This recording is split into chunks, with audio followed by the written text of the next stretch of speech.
হ্যাঁ, নমস্কার। আমাদের প্রাক্তন মুখ্যমন্ত্রী মমতা ব্যানার্জিকে বলছি, দিদি আপনি এবার থামুন। অনেক হয়েছে, অনেক চুরি করেছেন, অনেক আপনি যা চুরি করেছেন অভিষেকের 10 জেনারেশন এখন বসে খাবে। এবং আপনার পার্টির যারা আছে তারাও তাই। মানে তারা জানে আমরা এত পাপ করেছি, এত পাপ করেছি যে আমাদের পরের জেনারেশন হয় অন্ধ হবে, নয় পঙ্গু হবে। তার জন্য ওরা এতটা চুরি করে গেছে। এবার থামুন না দিদি। আপনাকে জন্মগান এনেছিল ভালো থাকবে বলে। আপনি খুব ভালো রেখেছিলেন, মানে এত ভালো রেখেছিলেন যে গ্রামের দিকে মানে বন্যার সময় আধ গলা সুন্দরবনের দিকে আমি দেখেছি এবং আমরাও গেছিলাম দান করতে, ত্রাণ দিতে।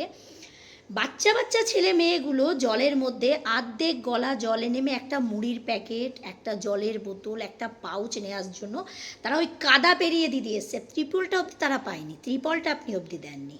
মানে এত চুরি করেছেন। এবার থামুন না দিদি, আর হাস্যকৌতুক নিজেকে বানাবেন না।